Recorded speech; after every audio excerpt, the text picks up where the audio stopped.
Well, good morning, church, and good morning to anybody else that's watching here. It is Friday, May the 22nd, and this is our weekly church encouragement video.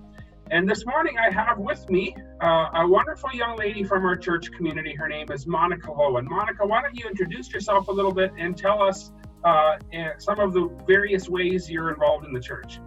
Sure. So my name is Monica. I've been attending church there for the past three years officially. I don't know. Grew up in the youth and eventually was like, nope, this is my home. So I've been super involved since I started. Currently I am on the youth committee. I'm actually the chairman. I just took over for Willie, so big shoes to fill. So that's been going all right. I plan VBS with Amy, and I'm currently mentoring 2 of the youth girls. Oh, and I go to young adults, but I don't really do anything there because Johnny and Emerald are awesome. Yeah. Well, that's a lot. You're quite involved, and for a young lady who has a full-time job, normally, except right now, but yeah, it's a lot. It's a lot that you're involved in. So that's awesome. And Monica, we so appreciate your dedication and your using your willingness to use your gift and to serve the way you do. And so just thank you so much from the whole church. Thank you for your involvement and for what you're doing.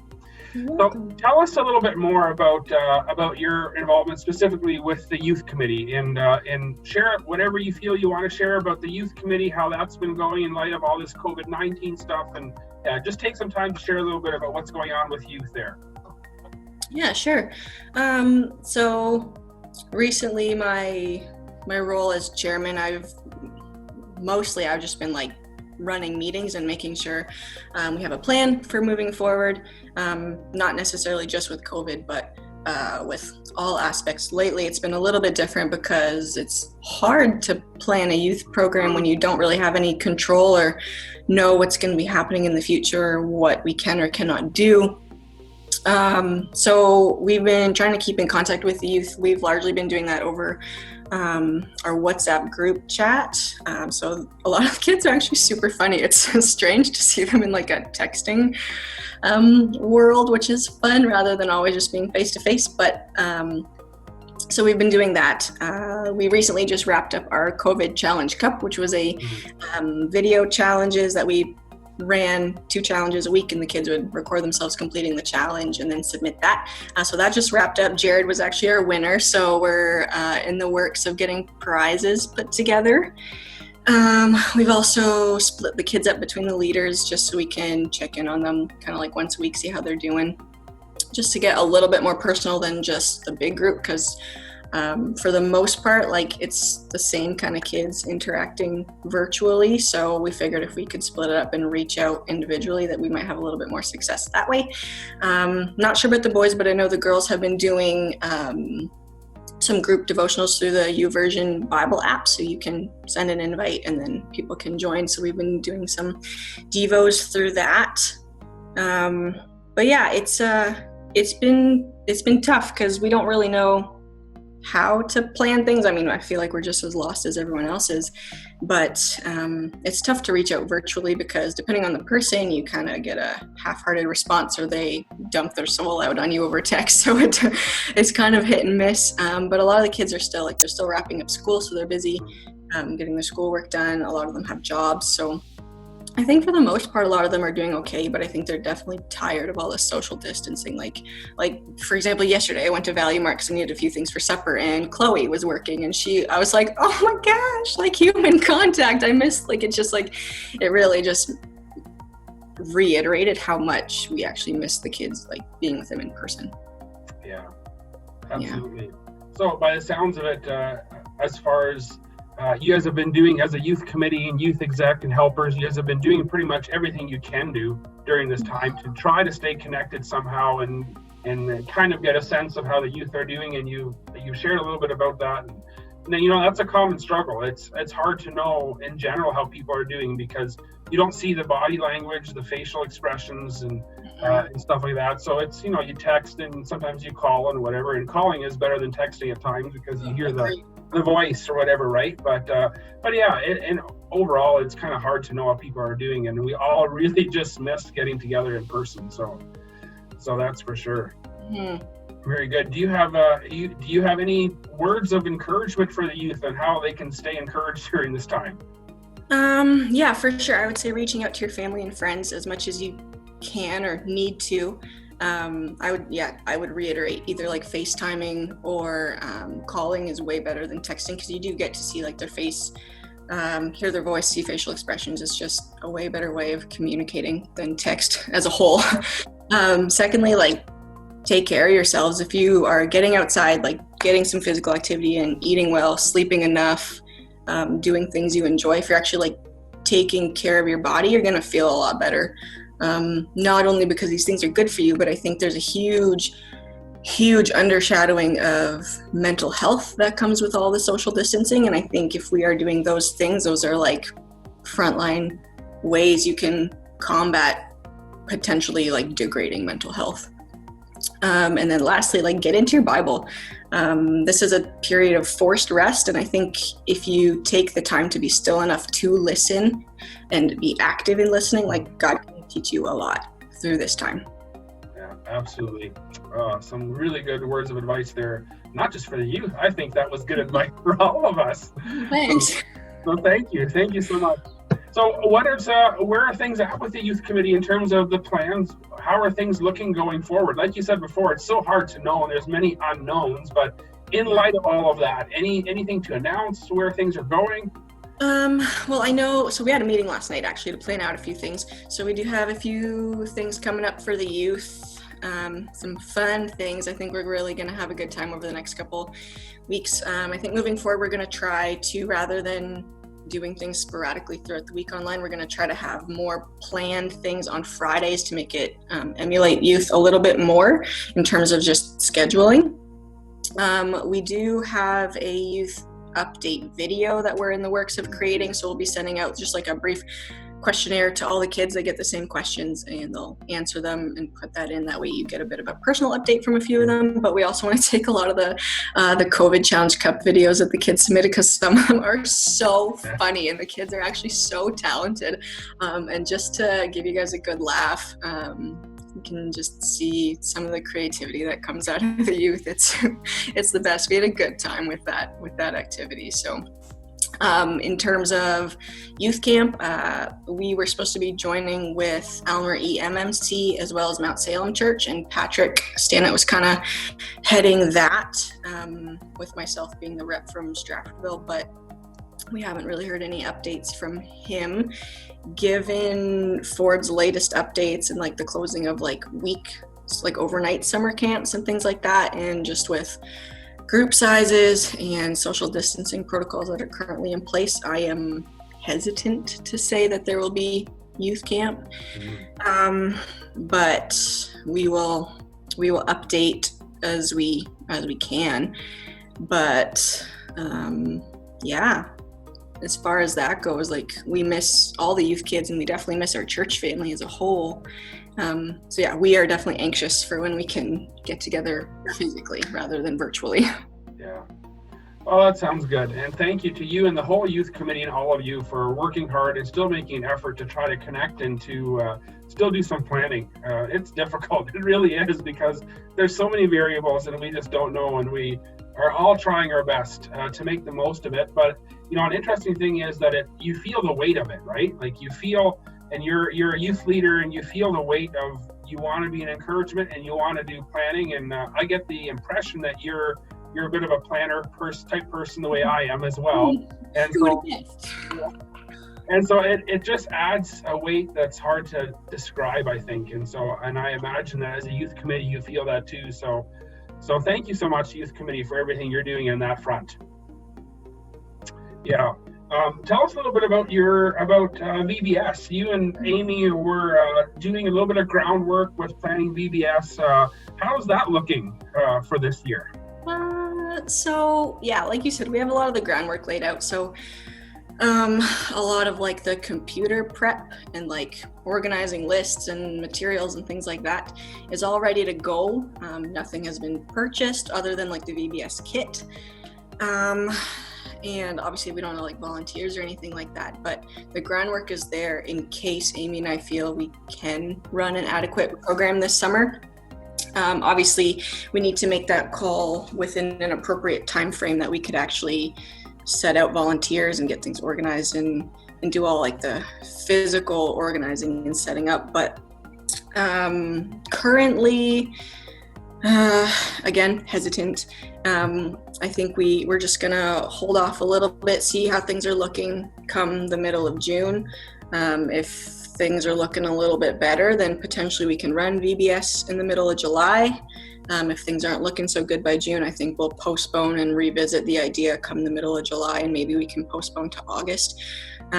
Just because I think VBS is such a good outreach, and especially after all of this, like the kids are going to be pumped to come to VBS.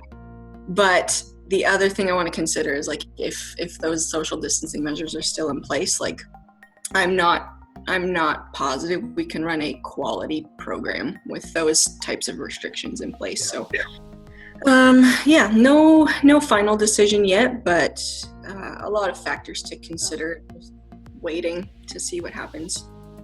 I'm not sure if we were to have VBS and if those social distance restrictions were still in place, as you mentioned, and if I were a volunteer, I'm not sure if I could do it. And the reason I say that is because how in the world do you enforce 50 kids to stay 6 feet apart from each other? Oh, especially after being cooped up for months. I know. That would be a huge challenge. So obviously there's many variables need to be taken into consideration, and a genuine risk assessment to the kids and all that too. So yeah, thank you to you and Amy both for doing some groundwork on that, and we'll be in prayer for you guys as we get closer and make decisions on whether or not VBS will actually happen this year. So Monica, tell us a little bit, how are you doing personally? Tell us why is it that you have time to do this video with me right now? So I have been laid off since the 20th of March, so we're rocking over 2 months at this point. So I'm a physio. Physios, obviously, they work in more places than the community, so the physios that are working in the hospitals are doing a great job caring as like frontline workers for the COVID patients. But I am a private practice physio, so I work out in the community. So we are still essential in the fact that we are seeing urgent patients, but there are not enough urgent patients out there, or what the government has deemed urgent, for all of the physios on staff to be working. So I have been laid off. We're currently, physios as a whole are petitioning with the Ministry of Health to be back to work on Monday before the end of May revision time with the government, but we don't really know what's happening, especially since we weren't included in the stage 1 of reopening, which we were really hoping we would be. So I'm just gonna kind of see what happens. Yeah, well, that's a huge change. A young adult and living on your own, and I'm sure you have payments that you want to make, and then for your job just to be kind of taken away. And I mean, we're thankful that the government has put some funding in place for people like yourself, but it's still, I imagine there's still stress that comes with that, right? Yeah, definitely had to rebudget. Yeah, I believe that. So what about more on a personal note? How have you been doing?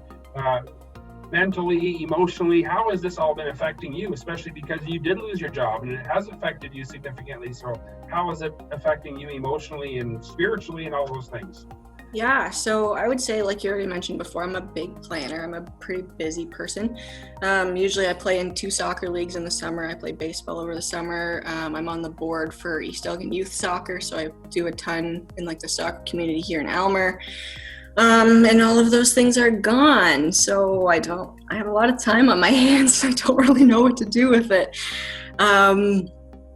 So I've definitely been like trying to keep busy. It was a lot easier come like the beginning of all of this, because I had like the VBS prep that I had started. I have been helping my cousin plan her wedding for the summer, so that took up a lot of my time. I did a ton of spring cleaning, and then when all of that was gone, I didn't really know what to do with myself. So it was super easy to like feel kind of useless and get kind of depressed. But I think it's been more of a lesson of being flexible and giving myself the grace to not be productive with every minute of my whole day. And like just accepting that I've been given this time of rest and to use it for good and for growth and for things that I didn't really have time for before. So recently I've gotten into a bit of a better routine. So usually I wake up, I work out right in the morning, which usually happens every day, not only because I have lots of free time, but I love working out so much. It was a big part of why I chose to go into physio to begin with, but also it's just been super, super helpful for my mental health. So if you're ever feeling super down, just go for a walk. You'll feel better after, guaranteed. I love plants, which is like, I get an embarrassing amount of joy seeing my plants grow in the summer and spring, as Christina can probably attest to. So I've been expanding the jungle in my house. So garden centers opening up has been wonderful. Making sure I keep in touch with my friends and my mom and dad, whether that's virtually or physically within social distancing recommendations. What else? I've been using the Read Scripture app to go through my Bible readings, which I really like their layout, so I've been using that. I've been listening to a bunch of Christian podcasts, some worship playlists on Spotify. I have a ton of free time, so I've been playing my guitar more and getting into like more of like the crafting and other hobbies I didn't have time for when I was working. I've been taking some online courses, whether they're like physio related or non-physio related, and getting a little more creative in the kitchen again because I have more time to make cool food. But the distancing has definitely taken a toll. I used to think I was more introverted, but man, I miss people so much. It is like every time I'm like walking through town, I'm like saying hi to every person, and it's definitely learning I'm more social than I thought I was. I think it's just because I was too busy to realize before how much I actually need people. And also that I don't do well when I don't have a schedule. But yeah, like I said, definitely lessons in patience and letting go of control, because I have zero of that right now. And just trusting that God will carry me through and that I can play my part to make sure I'm managing with what I have and using what I know to make sure that you come out of this on the other side better than you went in. Yeah. Wow, it sounds to me like you've made every effort to make the most of it. And I think something you said there a few minutes ago when you mentioned having the grace to not be allowing ourselves the grace to not be productive all of the time, right? Because we live in a world in North America where typically things are so sped up and we're going all the time. And so I think that's a genuine struggle that a lot of people face when this first happened, because we feel like we got to be productive all the time, right? And then to feel like we're not productive, I think there's an aspect of a bit of an identity crisis there when I think we've attached so much of our identity to doing certain things and being productive with certain things, and it makes us feel good, makes us feel successful and fulfilled and all those things. So when that's all of a sudden taken away, so it can feel isolating, it can feel alone, there's all these things that come with it, right? And the mental health piece is a big thing that a lot of people struggle with, and and so wow, you've definitely made a lot of effort to be healthy, and I'm sure you've had your struggles in the midst of it, but good for you, Monica. Thank you. Yeah, definitely been trying. Yeah, like you had said, like there's a huge, I think, just like a sense of worth coming from getting things done, and I don't know, at least that's the way it is for me. So I think, yeah, it's been a huge lesson just to be still. Yeah. So if you were to try to, in your own words, say a few words on behalf of young adults that are kind of in your season of life and your circumstances, how do you think young adults in general are doing right now?